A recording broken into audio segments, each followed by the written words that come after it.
So think about if you work for a large corporation, there's an IT department that you go to for everything. They make sure all your computers are working. They make sure your data's safe. They help you out when you need new applications. And whenever you're having a problem, you call them, right?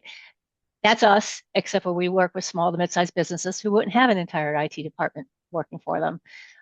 So we are help desk. We help users. We make sure data's safe and protect everybody.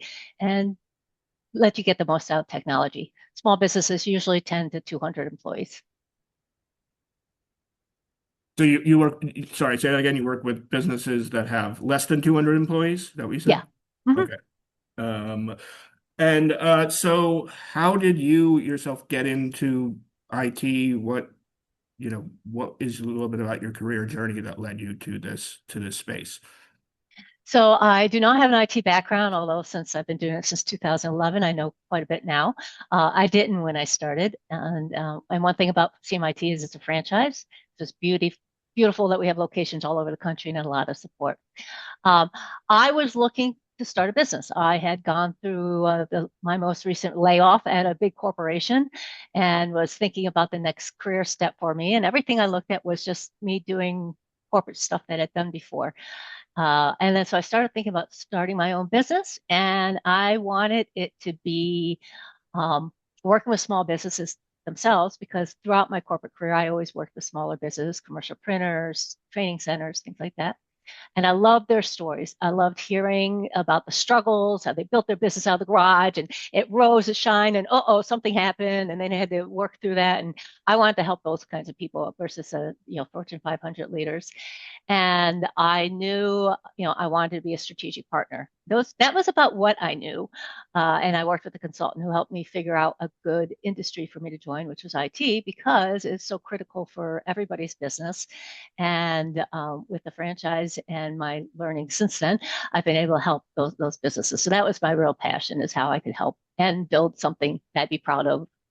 As I said, and as the intro said, the people that work for me love working for me and doing what they do. Nice to have a good boss.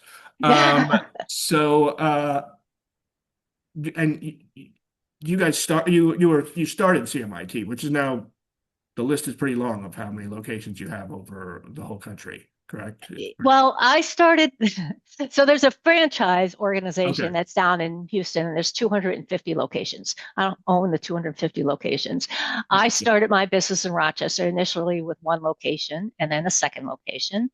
I met my husband, who already owned two locations in New York City, Wall Street and Grand Central, met him in the franchise. Later got married.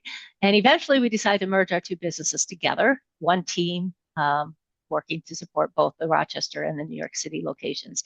And then we acquired two more, Brooklyn North and Tribeca. So that's why I'm president of that. He's the CEO of those two. And then we each have our own. So six franchises total. So we own. Um, I hear that story a lot where, especially with running a chamber, you get a lot of consultants or people new to a new business they're starting up. Um, the story of I was working in corporate America, got laid off, decided to start my own company. The success rate isn't always very high in that. Just be, I wish it No, it's was, not. but right, you think you can do it better, but you can't. And then you realize how all of the parts that build up that what made that corporation successful. What do you think? Why do you think you were successful in what it sounds like a pretty strong career move at this point from 2011 on?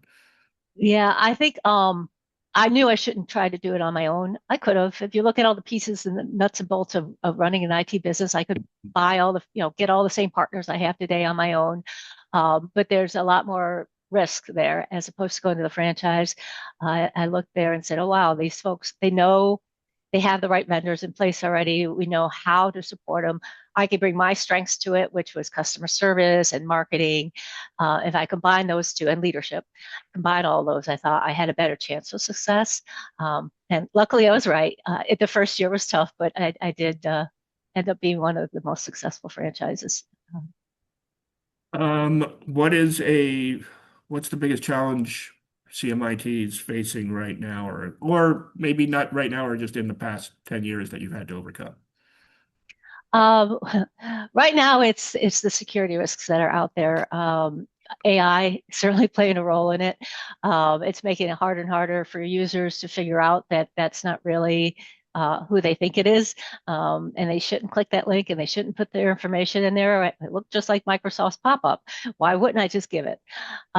So we have turned a lot of focus on education because there's a lot of things we can do to protect the environment.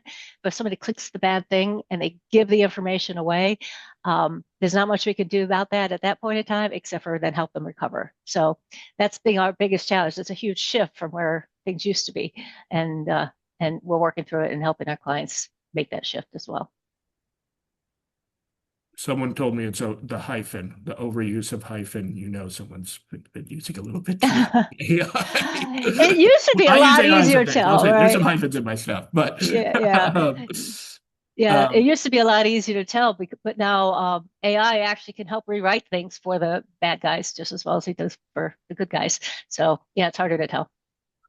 how are you, I hear things like employers are now using tools to be able to identify an AI applicant or someone that's using heavily using AI rather than speaking from the heart in their application, perhaps. Or what is that something you assist businesses with as well?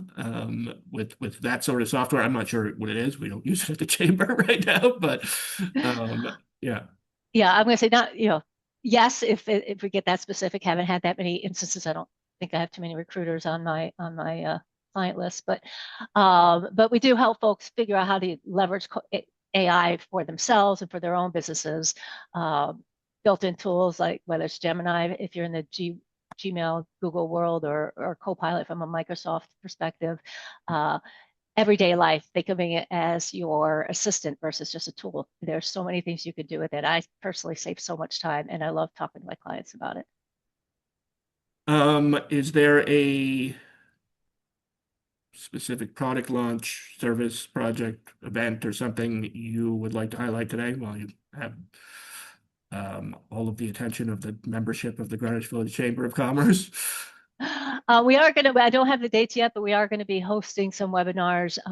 First topic is going to be AI and how to leverage Copilot, which is free and built into if you have a Microsoft license at one level, there's additional levels you can pay extra for. But even just playing around with that free level gets you a lot of great stuff. So yeah, I'll say stay tuned and I'll put it in the newsletter when we have some dates.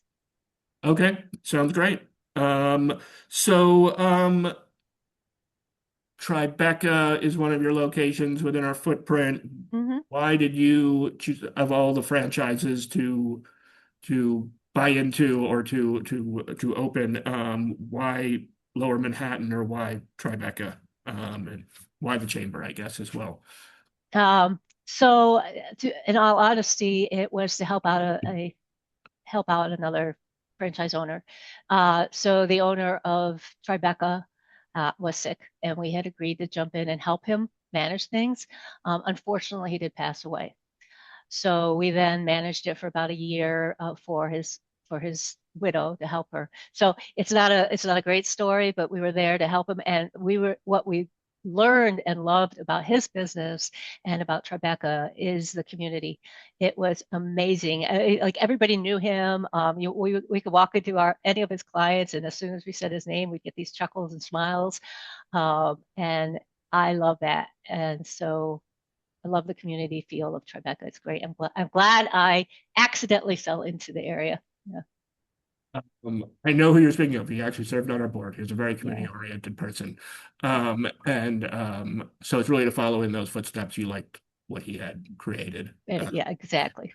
Um, let me see, we have a few minutes left here. Franchises join chambers a lot. Just it's in maybe the handbook, franchise handbook I somewhere. think it I is, but don't yeah. know.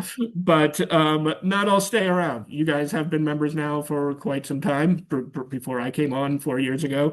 How has being part of the chamber helped support your business, help support CMIT?